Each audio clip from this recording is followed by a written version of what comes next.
Lewo kojoro, lewo madno serero. Lewo kojoro, lewo madno serero. Lewo kojoro, madno serero. Lewo kojoro, madno serero. Ya mo badmano, lewo madno serero. Lewo kojoro, lewo madno serero. Lewo kojoro ka Senegal velola yo. Lewo kojoro ka Senegal velola.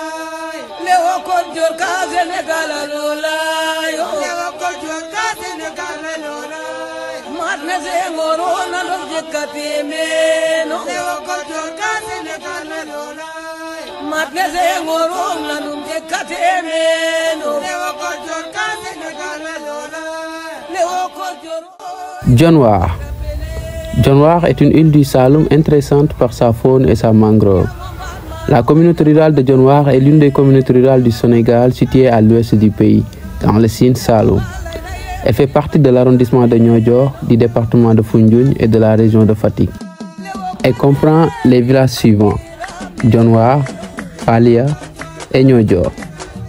Dans ce périmètre insulaire, les populations de Dionewar sont toujours persuadées que leur village est fondé par Ngodane vers les années 1136.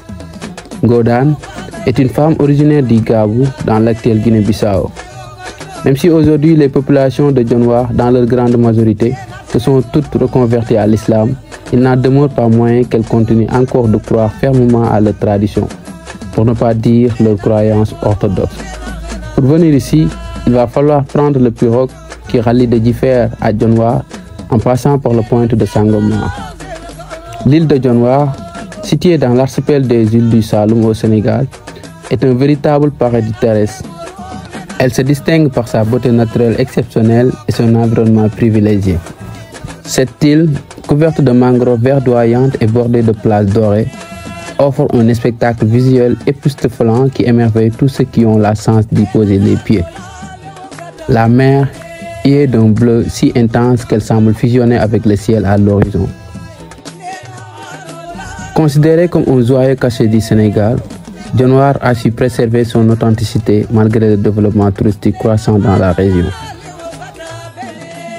Loin des circuits touristiques classiques, elle offre à ses visiteurs une expérience unique en plein cœur d'une nature préservée et riche en biodiversité. Son écosystème varié abrite une faune marine diverse, poissons multicolores, tortues marines ou encore dauphins peuvent être observés au large de ses côtes. La particularité de Dionewar est qu'ici, il n'y a que des musulmans et constitue principalement des Sérères. Elle réside également dans sa population locale qui vit principalement dans la pêche et conserve des traditions séculaires. Les habitants sont connus pour leur hospitalité chaleureuse et leur mode de vie simple, mais heureux, contribuent grandement à faire ressentir aux visiteurs une sensation d'évasion totale loin du tumulte urbain. Le tourisme connaît un progrès, mais le village est touché par l'érosion côtière. L'avancée de la mer constitue un autre problème pour les touristes.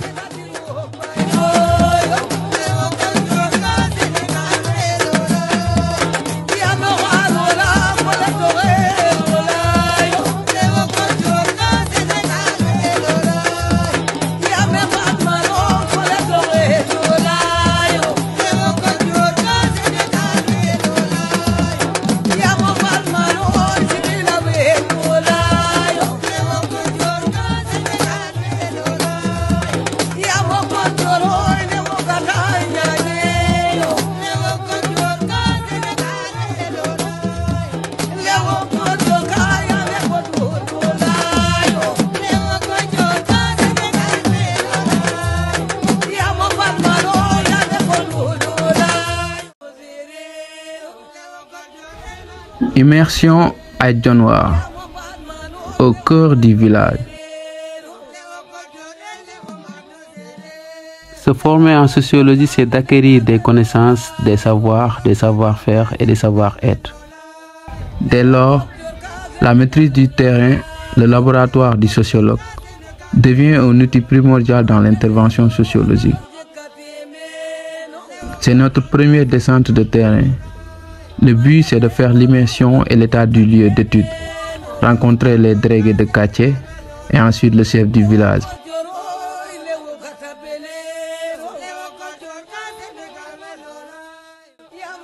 Ici, c'est la case des tout-petits de Dionewar.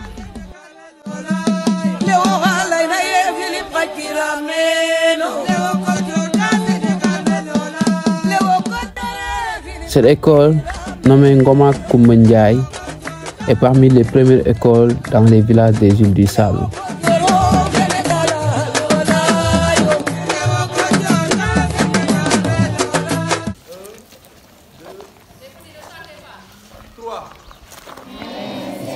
Tout au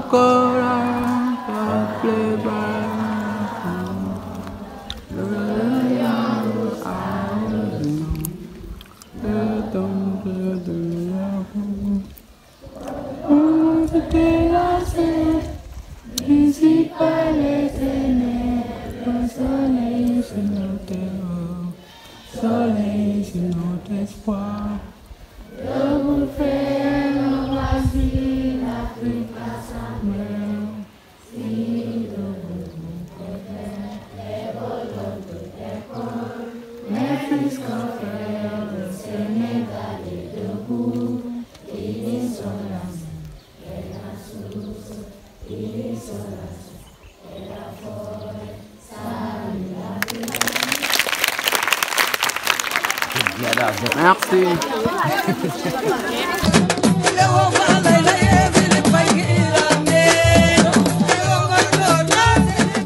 Nous sommes ici au plus grand mosquée de Dionewar qui est toujours en reconstruction.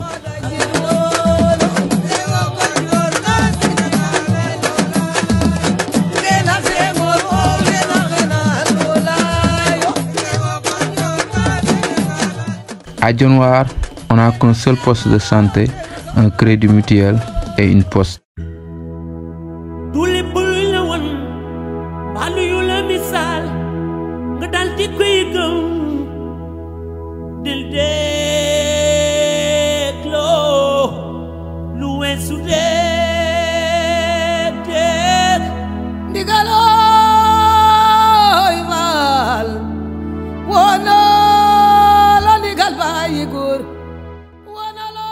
Lors de cette découverte, on a eu la chance de visiter le pont qui relie de Dionewar à Niodior, situé dans l'ouest du village. Il regorge une beauté naturelle au large de ses rivières et ses mangroves.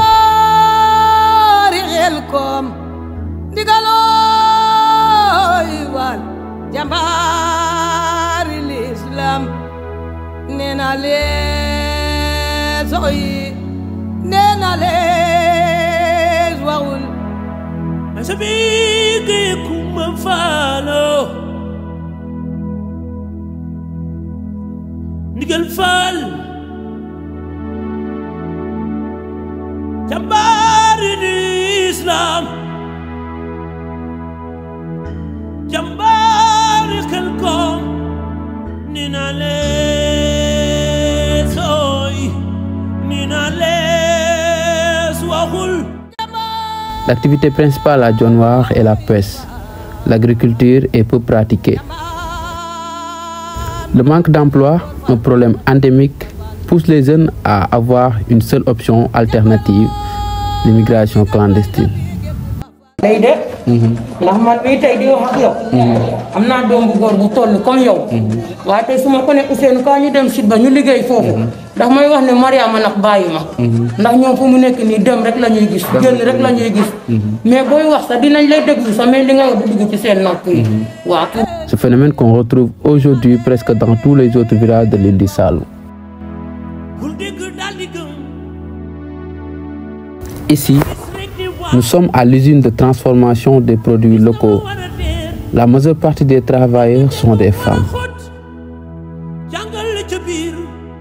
Nous sommes ici à l'unité de transformation de Dionewar. L'unité a été construite par un projet canadien appelé EFA, Entrepreneuriat féminin et innovation. Donc, l'idée du projet, en tout cas l'idée de l'unité de transformation, c'est de lutter aussi contre le chômage, de renforcer vraiment les femmes, de les capaciter à produire et à transformer des produits halieutiques, forestiers, céréaliers et entre autres. Il y a plusieurs femmes qui travaillent ici, à peu près 700 femmes travaillent. 700 femmes. Au niveau de Dionewar, au niveau de l'unité de Dionewar. Et également, ces 700 femmes sont représentées à travers 27 GIE. C'est à travers 27 GIE. Les femmes du village se sont regroupées en GIE, groupe d'intérêt économique, afin de mutualiser leurs efforts en termes de ramassage, de séchage ou de fumage et de conditionnement des produits halieutiques et agricoles. Elles utilisent des techniques écologiques respectueuses de l'environnement. Unité de transformation là. bépp activité bu ñuy liggéey si dëkk bi yëpp. suñu activité yi ñu def yëpp fii la ñu koy defee. activité yi nag. dañuy def transformation. produit de mairie. dañuy def transformation produit forestier. céréales yi dañ koy defar en même temps. des produits de mairie am na loo xam ne dañ koy wool. def ko séchage. am na loo xam ne dañ koy conserver au frais. changé na lu bari tamit. waaw ndax ñu doon dem. di nooraan yi di liggéeyal seen morom yi wala seen rax yi sax ñu bëri ñoo ngi toog si dëkk. bëri wuñu woon lu ñuy jéggaani sax. ndax fii moom. den côté géej. yàlla baaxee nañu lu bëri suñu géej gi lay jóge. waaw kon foofu yaakaar naa ne jéggaani bëri waaw. Avant de quitter les lieux d'études, la veille de notre départ, nous avons eu à faire une restitution provisoire avec les responsables du village, accompagnant avec la mairie de Dionewar. Après toute intervention étudiants et responsables, notre encadreur, Dr Cheikh Tidiane Mbaye, clôt la restitution avec des mots rassurants pour la transparence des données recueillies sur le terrain avant sa publication. Donc ñu ngi jéggalu ci seen temps bi ñu jël ba fii nga xam ni fa la ñu toll donc di gërëm vraiment ci teewaay bi ak retour yi nga xam ni def ngeen ko di leen rassurer que ni lii moo doon objectifu jotaay retour yi nga xam ni indi ngeen ko ndax le travail ne fait que commencer donc liggéey bi jàpp leen ni day doog a door waaye pare ko donc lii nga xam ni moom la ñuy def tey muy activité de restitution provisoire donc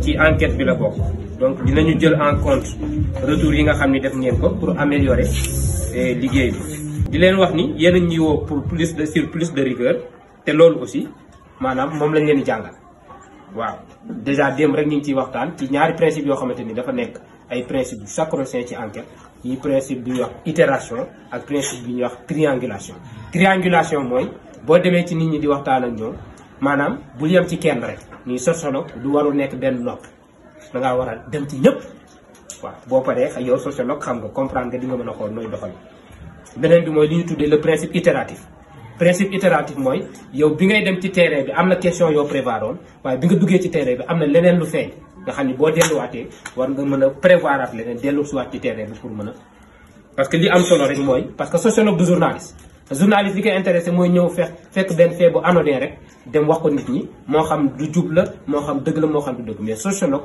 doxewul noonu donc day xool li nga xam ni information bi nga xam ne mooy information bu dëgg bi ndax intérêt am du indi jafe-jafe mooy intérêt am mooy xam ba pare dimbali nit ñi ñu xam donc lu normal la retour yi nga xam ne def nga ko et c'est le charme des sciences sociales loolu mooy charme science sociale ndax benn borom xam-xam bu am solo ci sociologie ñu koy tuddee Émile Durkheim dafa wax ni pour que le sociologue traite le fait social comme une chose il faut qu'il sente la nécessité de se mettre à l'école de la société donc sociologue bi école am mooy société bi comme école am mooy société bi nag tey bu ñu ñëwee ci suñu école dem jàngat ci suñu école bi wax ñu ñëw restituer école bi nii maanaam maître bi ñu ne du noonu donc kon maître bi li mu wax loolu dañ koy bàyyi xel.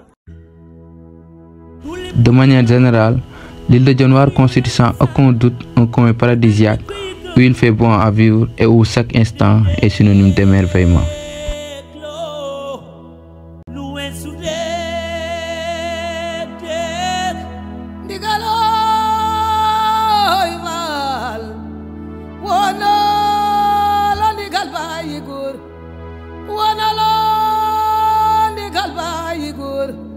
may sabige kumba faal borom faraxati janjar ndiyem daba mam say njaayooy ndigal faal nena leen waxul bul dégg daal di gëm wala ne gis ni waaw gis dafa war a réer dégg-dégg ko war a xóot jàngal la ca biir du lépp lu ñëw rek kaw koy leesooy nee na lees waxul waal yaramooy seen ndigal bàyyi góor yaramooy seen ndigal bàyyi góor seen ndigal jooyatuma si faal mooy sa biige kumba faal jambaar jambaaril islam jambaaril islam